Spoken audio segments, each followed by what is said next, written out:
হুম, না আপনি খান।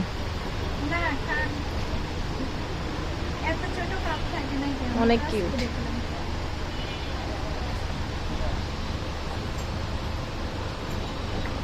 খুব সুন্দর আপনাদের এখানে, কিন্তু আপনারা ধন্যবাদ। প্রাইস বেশি বলেন, তাই নাকি? বেশি বলেন, এই জন্য তাই আপনি কি সেটা মনে হচ্ছে?